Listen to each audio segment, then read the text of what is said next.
Dagmar and I'm a founder of Designers Atelier. Today I'm here with John P. Morgan. Hello. John helps people better explore, connect and create so they can live a better, fulfilling lives. Yeah. Having lived all his dreams by the age of 30, John's teachings come directly from his real life experiencing building multiple businesses, travelling world and helping charities.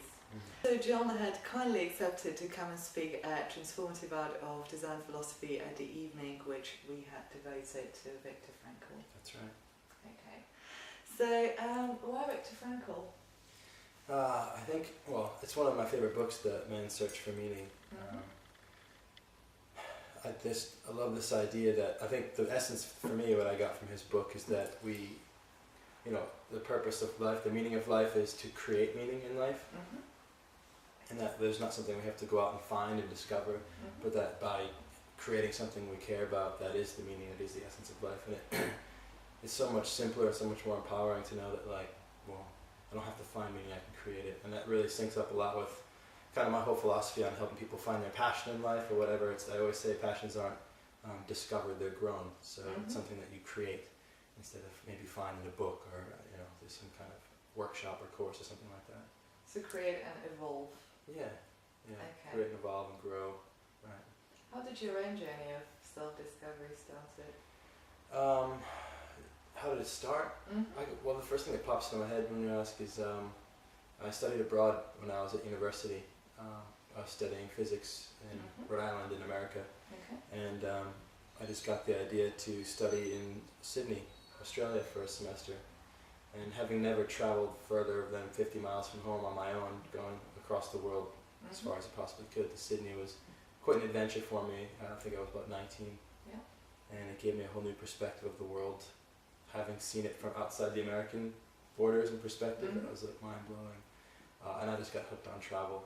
And I think from then on, it was just the travel bug has always been in me. And every time I travel, it's really going from the known to the unknown and having experiences that expose things within yourself, the way you see the world and all these things. And I think I've just got hooked on that idea of going into the unknown, whether it's traveling or anything else. And so, as far as business stuff goes or different exciting ideas or challenges, it was always like, ooh, another chance to travel in a sense and to go discover something new. I got hooked on change, I guess. Oh, I see. So not being attached to perhaps one place, but having a variety of experiences. Right. Which helps you explore. Yeah, exactly. That's what exploration is. I think it's just going from what you know to what you don't know. Yeah. Okay. Would you have any sort of favourite places in the world that you have visited that you kind of have strong memories attached? I do. I think the one that always jumps to my mind first is India because it's so different than everything that I'm used to. Yeah. Especially when you're outside the really touristy areas. I mean, even there though, it's just everything's different from the obvious differences with the language and the sometimes level of pollution and the poverty is so in your face, and also just the little things like human gestures, like when you ask somebody a question, they kind of shake their head side to side, and you're like, does that mean yes? Does that mean no? It's so unsettling and like weird, but because I love that experience of feeling uncomfortable in my own skin. Oh, I see. Because if I go into somebody else's world and I'm uncomfortable in my skin, but I'm in their world, I can't point the finger at all of them because obviously it's me, right? So it just forces me. Challenges that. And help to look at myself and to learn about myself. So I think India in that sense. But as far as just beautiful places, Thailand is really one of my favorite places to be. In the islands, I mean, anybody who's been there knows it's just incredibly beautiful, and the weather is fantastic. The food is amazing. And I really love Europe too. I mean, I lived in a camper van for about half a year, just traveling around Eastern Europe and all the way down to Istanbul and to Athens. And there's so many. It's so crazy. It's so cool in Europe. I mean, you're Eastern European, right? What country? Well, Eastern or Central. Central When Europe. there was no centre, there was only East and West. So yes, if you look at it like that, I'm from Eastern Europe. If you look at it from geographical point of view, I'm from Central Europe. Yeah. So. Okay. So I guess I traveled in Central Europe then by these terms. And it's so wild how in Europe you travel a few hours and you cross a border in a completely different culture, a different country, and the people speak a different language and they have a different kind of just vibe about them, and the foods are different, and just it was so cool, like just traveling around and having that experience. That's what I like about Europe. Oh, I see. So I suppose fascination with unknown. Yeah, big time. That's where the explore thing comes from. Okay. And not only is it just an enjoyment, this thing about helping people to explore more in their lives or outside of their lives is part of what I found to be just fulfilling, but also fundamental to developing characteristics and skills that you can take into all aspects of life. I find that people that are able to go out and explore the world are more able to explore into new businesses and these kinds of things as well. Okay, well, at the Viktor Frankl's evening, we actually managed to uncover that him spending some time in a concentration camp helped him to find a meaning in his own life. Have you had any sort of powerful experiences with in different environments that have shaped your direction? Yeah, I think so. I think there's kind of two ways about it though. In one sense, the sense I've just been talking about, where you go somewhere where there's so much stimulation it's different, and you make meaning about it, and it exposes yourself to that meaning, and you start to see the way you see the world, and that's one thing. And I think Viktor Frankl's thing was more about, with the lack of stimulation and the lack of freedom, physical freedom and all sorts of freedom, you have to go within, and because there's nothing else to think about, right? And so I've never had any type of situation where I've been forced into a situation, anything close to that. It's very extreme. Yeah. So I can't even, nothing even close in that sense. But I've done stuff like 10 days silent retreats in India with Tibetan monks, and a tiny little room with a little cot, and I had nothing. You have to put everything in a locker when you're showing up. And spending 10 days. How did that make you feel? Oh, great! It was difficult at first, but 10 days of not talking, But it was amazing how after 3 or 4 days, your internal dialogue actually quieted too, because so much of your internal dialogue is resulting from the external conversations you have or you overhear, and when it's just silent, it's just like you just go for half hour, an hour with just not even saying anything to yourself, and that's a cool experience, having that experience of being, which I haven't had in a long time, honestly, since being in a situation like that. You might get it for a few moments when you meditate, but to go throughout the day. And I think I'll always have with me now the experience of being without dialogue inside, without thought, and that is gives you more of a deeper sense of your essence and who you are, I think, which is, for me, has been valuable. And also, I got really into this less is more thing, which obviously is a forced thing when you're, don't have anything in a concentration camp. I started off with the biggest backpack in the world when I started traveling. I actually had two. I had like the huge, 18-year-old backpacker backpack like this, and I was almost gonna fall. To carry? Oh no, it was not. I was almost like falling over this way, but then I had another day pack that was massive on the front, so it kind of kept me balanced. But very top heavy. But anyway, throughout the years, slowly I started carrying less and less stuff, and and now I've gotten to the point where I go away sometimes for 3 nights and I don't even bring a backpack, and I have a website, 100holidays.com, that I just started doing these short trips for a few nights, no backpack, just literally I just bring my iPhone and some cash, and because this experience of having less stuff makes me feel even more free, and I don't know, the less stuff there is, the less stuff there is to think about, and the more you can focus on other things. So it's the same like living in the van and stuff like that. My whole world was like, this big or whatever. So. So literally just, I don't know. Would you say living a simplistic lifestyle? Yeah, there's that guy Wayne Dyer, and I listened to one of his audios, and then one of the things I remember him saying, simplify, simplify, simplify. And it's just a simple mantra, but I say it to myself all the time, and I just look around like, what stuff do I not need right now? What can I just get rid of? Because would you say it's easy to have a clarity when you simplify, and it's easy to find the answers that everyone has available inside? With them, So it's the weirdest thing, but I feel like somehow when you have stuff, ownership of stuff, it's like there's a portion of your mind that's keeping track of where that stuff is and if it's safe, even if you're not consciously thinking about it. And as soon as you give it away or you lose it, it's like that. It's like new opened up RAM in your brain, and you're like there can be access to other things. And I mean, when I first started traveling, when I left home in 2006 and really took off to travel, I put everything in the basement in boxes, and that was 6-7 years ago, and I don't even know it's there anymore. I haven't been back. It's like if the house burned down, I'd be like, oh, cool, maybe I get some insurance money. I just don't. I'm just not attached to it anymore. No, okay. no, not at all. Seems like you kind of let go of it as soon as you put it into those boxes. Yeah, you do. It's been years and I have no desire to even open them. So yeah. Would you say you have a gypsy soul? I don't know. If I wasn't born with one, then I started to develop one. Nomadic is a little bit more, I guess, where I would find. But I guess I'm looking for balance in life too, because after 3 years of being a nomad, I mean, I wasn't like a gypsy in the sense that I was broke and poor. I had a business. I was running from a laptop. Just going from one place into another. And perhaps a nomad would be a better word of describing the lifestyle that you were leading. Yeah, I definitely did. But I found that something was missing from it. I may have mentioned in the talk, but in hindsight, I can say it was the element of contribution and creation.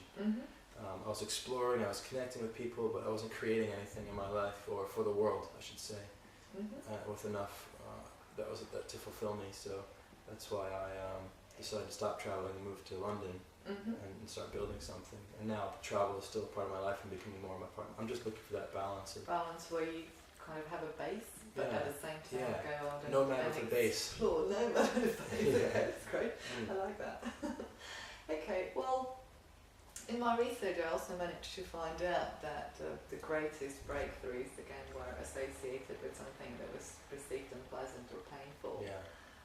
Did you experience anything similar in your life? That God, I mean, every great learning came from pain, from the, getting your heart broken the first time.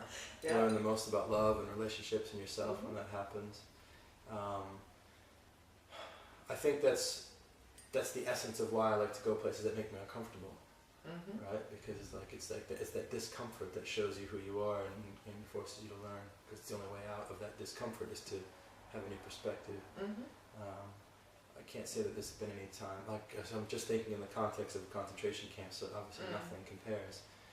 But even adventure sports stuff that I like to do, like I cycled across Death Valley in summertime in America on a bike, and it was hard. It was hot.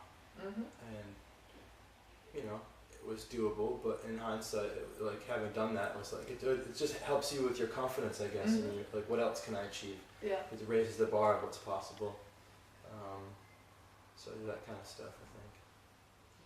Would you say that what you do right now is somehow connected to what you perceived missing in your childhood? In my childhood, good question. What I perceive now may have been missing. I don't think then that I perceive it missing.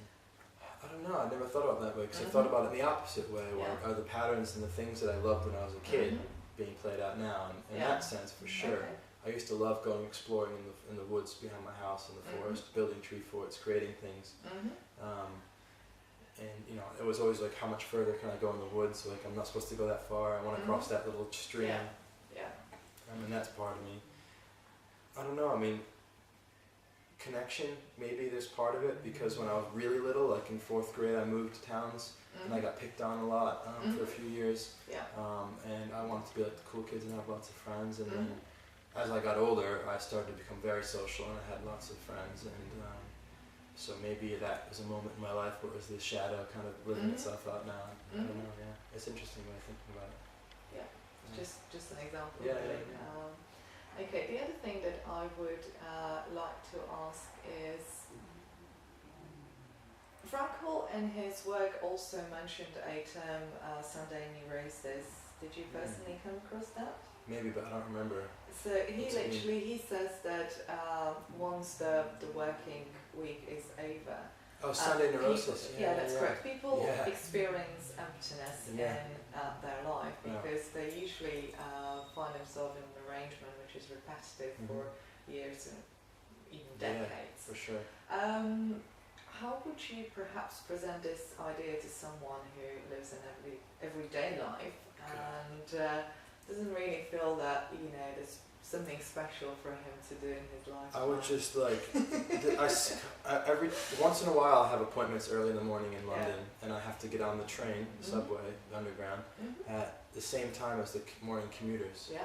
Which is like, it's a completely different world. There's like, there's these human beings that go into the city between 7:30 and 9, and there's this group of human beings that come out of the city between like 5 and 7, 6:30, and like, it's like, I can't imagine I see them any other time because they're just different type of human beings. They literally just stand there with like the longest faces, and their mouth is just drawn, and they're just like, these eyes, it's like zombies. They're all dead. It's just the most, and just being on the train, I just feel like my heart is like just shriveling up. Oh man, I just did it the other day, so I was just like, what the hell is going on? And I would just wanna just grab them and just one of them would be like, do you remember when you were a kid? Yeah. And like you ran out of your house and like everything was fun and exciting and you couldn't wait? Like, when did that stop? And who told you that you couldn't have that now just because you stopped growing in height, that you needed to stop having? It's a lie. You know, I wake up every day because I'm excited, not because I have an alarm. It's like, I love what I do, and I'm sure you're the same. I know you love what you do. And I think people just need like reminding, like shake out, you know? And I'm working right now on developing a new project called Hero Journeys. And I'm going to take people from that train in the morning, hopefully. I'm going to try and inspire them. And the afternoon when they finish. Yeah. I'm going to take them with me abroad for, you know, from 1 to 2 weeks. Places like Marrakesh or Cairo or the Amazon, and just show them another world, you know, and also facilitate discussions every morning around stepping into the unknown in life and what's possible and acting on your intuition and all these kinds of things, and with the hope that like that, obviously, instead of physically shaking them, that fun experience will be enough of a shake to help them see that there's so much more, and that God, it just goes, you know, I had a friend, my ex-girlfriend's best friend was just run over and killed a couple weeks ago by a lorry in Oregon, and she's such a beautiful human being, and the person you would never expect anything to happen to. She wore a helmet, she rode on the sidewalk, she's a very, very safe cyclist, and she was stopped at a light, and the truck ran her over, and it was like, you know, that was it. And so you look at the people on the train, and I think, like, how can they forget that they're gonna die? For me, like, my mortality is like like Steve Jobs said this as well. Mortality is like the most inspiring thing, the thing that keeps you going. You know, how could you waste a moment when they can be taken like that? You know, man. It's almost like dying inside. Oh God, yeah. And I know I've noticed that, and I actually am trying to avoid getting on the tube during commuter hours, especially because those times. It's very depressing. Very. And exactly what you said. So I have spotted it, and it's not a nice picture. Really. No, it's scary. It's a bit sad. Yeah, it's a lot sad. I mean, it just killed me. I'm gonna have to capture some video of that to make it part of my marketing. I think you should, definitely. Yeah. Some black and white like footage with some like violins playing. Okay, another thing that I would also like to ask about, obviously Viktor Frankl believed that, not just him, but I personally believe as well, that everybody has something unique to bring into this world. And he himself said that, you know, no one can be replaced by anyone else. And it's like, you will fulfill your purpose or you won't. You do have a lifetime available to yourself. So again, would you be able to tell us a bit more about that? I think that there's a potentiality within everybody. The uniqueness, I think that's the most difficult thing for people to grasp, that actually don't believe that they're special enough to do something amazing in the world. Yeah. God, everybody's got potential to do something amazing. I mean, it's the way that I look at it is like, I don't have as much of an esoteric perspective of it. I don't think that there's necessarily, I have no reason to believe there's a sixth sense or soul or something that some God has given and that's your purpose.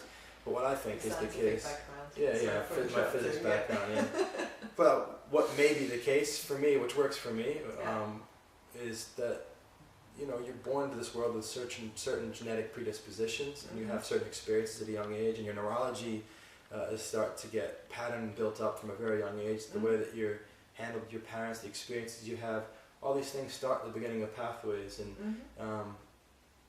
And as we grow up, and as a kid, we play, and we have all these dreams and all these ideas, and then we're on this path to all the things we imagine. Every kid talks about being something great, right, and doing something great. No kid says, like, I want to ride the train every morning at 9 o'clock and feel like I'm dying inside, and then do something I don't care about and come home. And, you know, no kid says that. It's all about greatness. And so if you can imagine that greatness, there's no, like, most of the stuff that's great nowadays in the world, it doesn't even depend on your physical ability, right?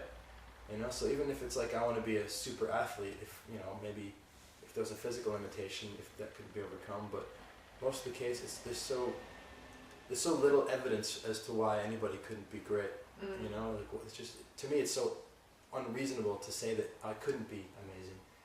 It just isn't. There's no logic behind that. That argument. It's almost like having perhaps the ability to unlearn. Yeah. The kids are told you can't do this. Yeah, exactly. You know, imagine how many people only get that.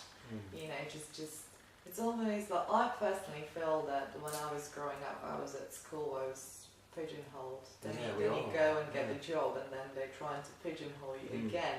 Where you can't quite go there, you can't quite do this. You've got to stay within this space, which I found extremely restrictive. And that's the essence of it, because as a kid you're dreaming, right? And then all of a sudden you start to learn that there's rules, and you can't be all these things. You have to pick a career, you have to fit into these categories.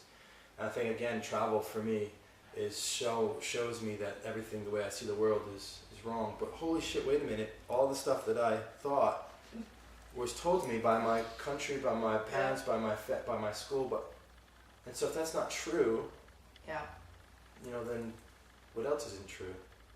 Is it not also true that I can only do these things? And, you know, that really starts to permeate your sense of being, and so much stuff opens up for you. Okay, so is it about being a rule breaker? A rule ignorer, I actually like to say, because if if I'm a rule breaker, then I'm actually like buying into their frames of that these rules are that have an objective essence to them. And what's the difference? A rule ignorer is like, actually, I'm not playing your game. Oh, I see. I'm not so I can't break your rules unless I'm part of that game, right? Oh, I like that. I'm a big fan of bypassing instead of just going head on, like, you know, settle the field of fear and do it anyway thing. I'm just like, well, actually, like, it doesn't have to be scary. I can just do something, you know what I mean? So, yeah. Okay, no, that's wonderful. What I would also like to perhaps ask or find out is, in terms of a space, we touched on it slightly. You did mention that you spent some time in a tent or in a very small room. How did you feel sort of living in a space of that size? Yeah, I liked it. I think I got it, the first taste of it was when I moved into university, and I was living in a dormitory, like a single dormitory room, and it was like just enough space for a bed and a desk, and I just kind of, at that time too, I was studying computational physics at university, so it's a lot of time with the computer. Napster was just coming out, so I was just all trying to download every piece of music I could find. And there's something cozy and comfortable about a small space that I felt, you know what, actually, I'm just thinking of this now. I wonder if it's because when I was a little kid, I used to build these little forts in the woods, and they were just big enough for a couple of kids to fit in, and it was just like, you're in your fort and you're safe, and it's like this war's going on outside, and like, so it's probably always, it's just been that, there's something about that little cave, that little man cave or whatever, maybe, I don't know. I actually know someone who used to live in this very small room while he was studying. And then as he moved on with his life, he was living in this apartment. And what was actually quite interesting was the fact that he brought a 4-post bed, which... Really? So again, you could close off again. Isn't that incredible? It is, and it's like there's something. I don't know if it's a human thing or a man thing, or if it's just a me thing. But I definitely, even in this, I live in this flat, which is a pretty nice flat in London. There's lots of space, I spend a lot of time in my room. Obviously, my desk is small? there. It's not that small, but it's smaller than the flat. It's Okay. it's smaller than this room. And I have my desk in there, and it's like I could sit out here and eat, but when I get a bowl of cereal or something, I just take it back in my room. It's like I want to be in like the cave, like where the work happens, in the bed and like the books and like I don't know. I know my friends are designing this new house that they're building in Nova Scotia, and they have this very open floor plan. It's really beautiful, dining, kitchen, living area. But then in the corner they have this like 10 by 12 foot snug, which is I guess an English room, right? And you probably know plenty about this, but I just like that's a cool idea. Like you have an open floor plan, but you also appreciate the desire to have a space that you can go in this cozy little and just be alone and do your thing in privacy. So there must be something within us that likes that small protective space, you know. I think the word protective describes it. Yeah. Yeah. Okay. You did say that, or we do know about you, that you have set up multiple businesses. What sort of areas have you managed to do business in? do business in, and is there a connection between those businesses, or they're just very different businesses? Well, I think there's always some connection, but I when I was at university, I was installing networks for small businesses and just doing kind of tech support because I was kind of a geek and knew how to use computers. And then after university, I got a job for 3 months, 2.5 months. I worked at a kind of a corporate.com, and then but then I quit and just got back into business, and then I got into real estate, to property. And that was just off the back of reading some books, Rich Dad Poor Dad by Robert Kiyosaki, and another couple other of his books got me really interested in real estate. And I went from being an estate agent and having people buy and sell their property to investing in my own and buying and selling, fixing them up, and then even building property.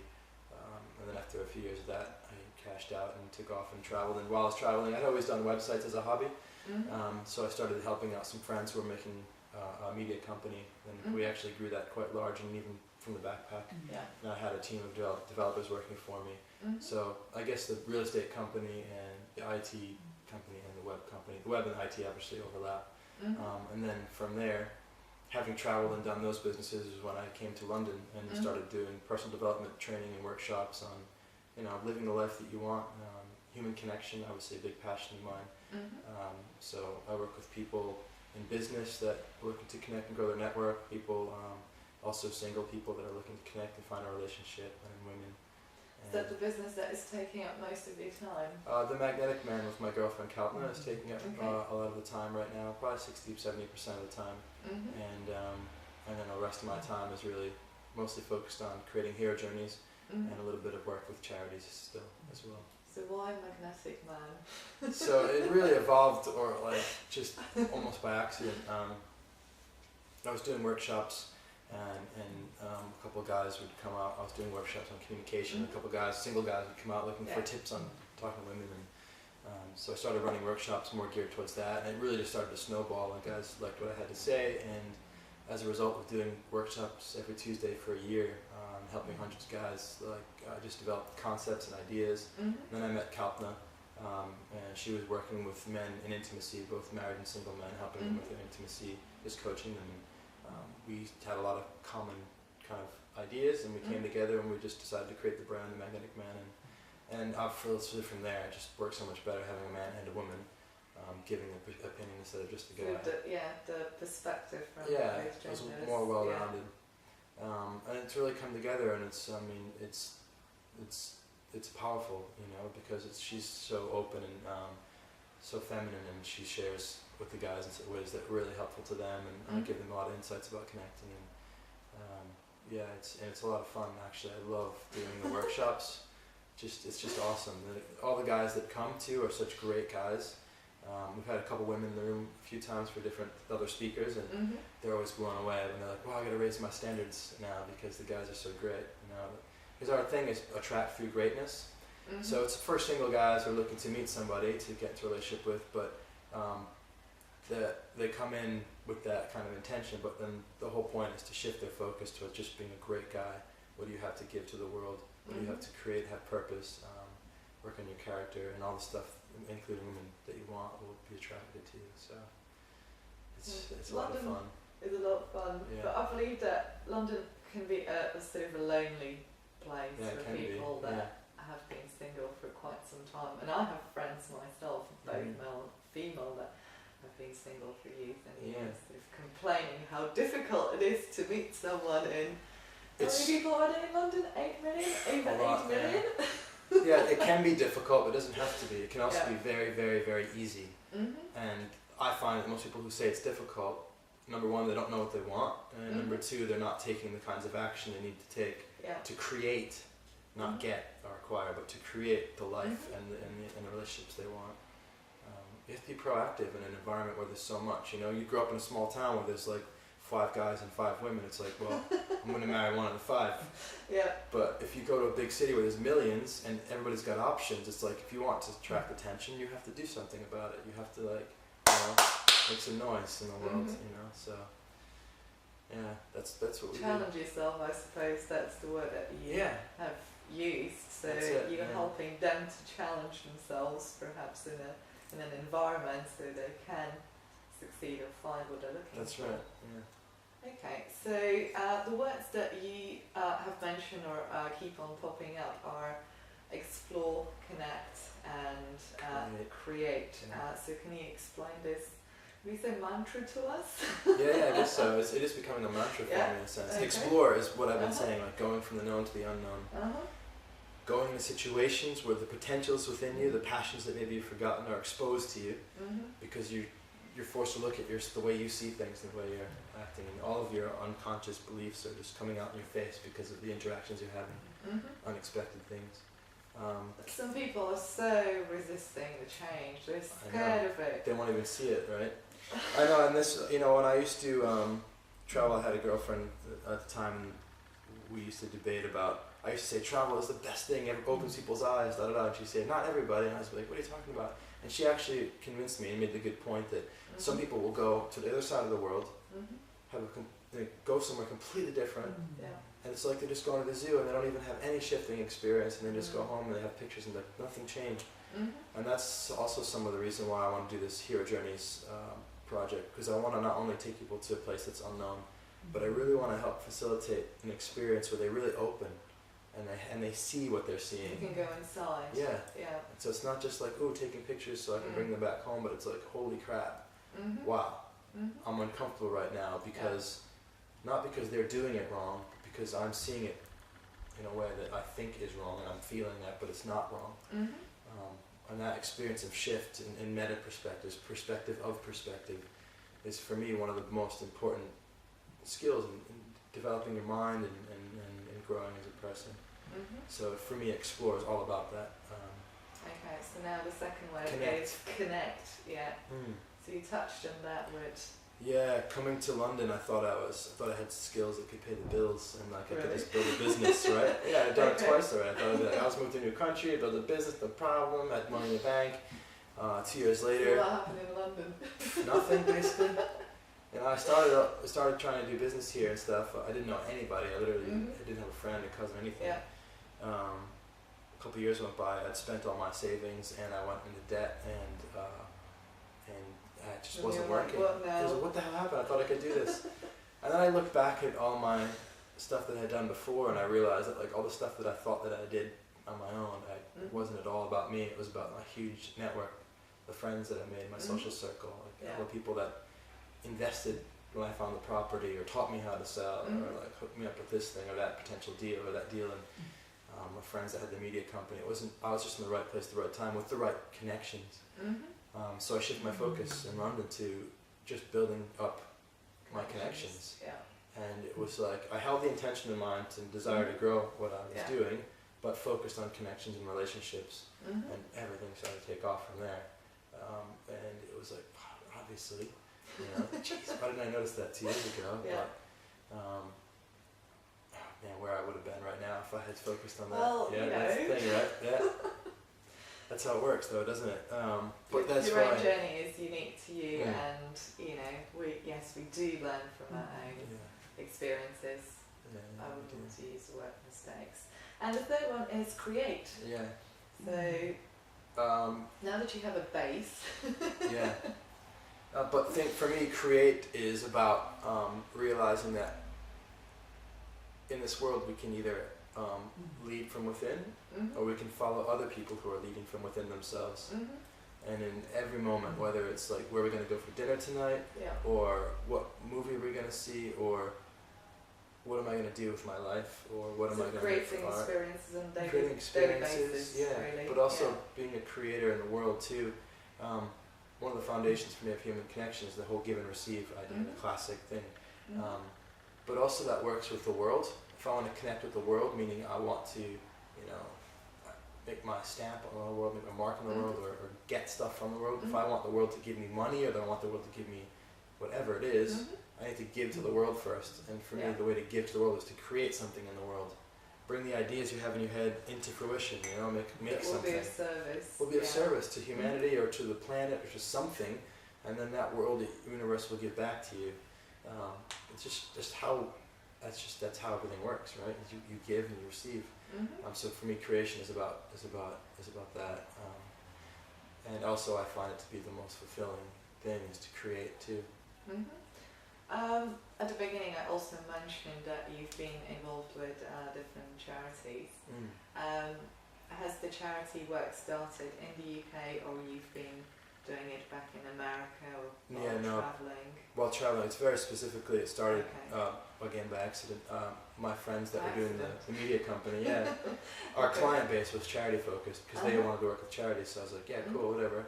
I wasn't particularly a charity guy. But how did you become a charity guy? I was doing their websites. And I was just kind of leading the project, and I had to interview them and get information. And most of the time they knew they wanted a website, but they didn't know what the heck they were talking about, or how they describe themselves, the small organizations. So I started just organically helping them to communicate their message, and that kind of became an interest. And then also traveling in developing countries at that time and seeing a lot of the human rights stuff, and like humanitarian aid needs and education needs. I got inspired to give back there as well, and I did a couple of projects helping out in India and Cambodia on my own, and I think between those things, like I just kind of got exposed to the charity world. I'm not deep in it, but I have, instead of giving like 10% of my money to charities, I give about 10% of my time, I guess you could say. I mean, I haven't measured it, but I do coaching for charities. I do work with them. And I help them to tell better stories so they can inspire people to support their cause. I find I have a much bigger impact that way, sharing my skills, than I would if I was just giving a small percentage of my profit or something like that. So but it's just fun too. I don't charge for it. I do it for free, but I really like it, because they get everybody in that sector, everybody in the smaller organizations, which are the ones that I work with, which I can speak for. They're doing it because they love it. They're not making any money. It's just like they're creating this thing to give back, and they're so inspired. So it's inspiring for me to work with them, and they get inspired. It's just really cool. And then people get inspired that come and attend, and it's really good. Okay, that's wonderful. If I was to ask you, where do you think all this is leading you? Where do I think it's all leading? I mean, is your sort of is your message, did you get to the point where you can say that your message is being refined and you have a clarity on what it is you want to grow? My message has certainly been refined down to these three kind of ideas: exploring, connecting, and creating. And that's what I want to share. I just want people to get off that commuter train and to live the life that they love, because when they do, not just for themselves actually, because when they do that, they make the whole world better. Because every single one of them has a potential inside them that's not being realized, and I'm just making an objective statement about people I don't know, and it's probably true, because if they were realizing it, they would be so much more excited than that. You can't live your passion and look like that, it's just impossible. And so that means the world is being deprived of millions of people's greatest gifts they have to give, and that's just ridiculous. The world would be a different place if people were all doing what they loved, because the whole would be full of love, and we wouldn't be so angry at each other, and and the connection thing is a big part of that for me too. This is my big world peace picture, right? But the more we're connected, the more we understand each other, the more we understand each other, the more we get along, and that's a better world as well. So all I want to do is make my little impact. I want to send the ripples out as much as that I can, and in a way that's fun for me and that I love doing, because if I'm doing it that way, then the ripples are going to be even bigger and go spread further. So yeah. Okay, well, last final question. Yeah.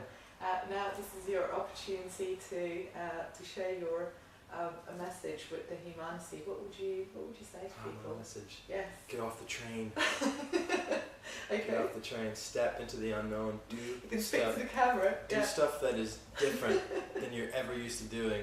Not because just for the experience, but because it will show you stuff that's within you that you don't even realize is there right now. Learn to live from your heart, and to travel from your heart, and to grow from your heart instead of from your head so much. We're way too cognitively oriented in this world. We got to where we are because of both heart and mind, and oh man, it's such a better way to live. And so much of what we do, even still me and you as well, is because of lies that we've been told, and it's like just peeling back the layers of crap and just loving life, every minute of it. It's just awesome. Okay, that's wonderful. Thank you so much. Thank you, Thank Dagmar. you. Thanks. Thank you. That was fun.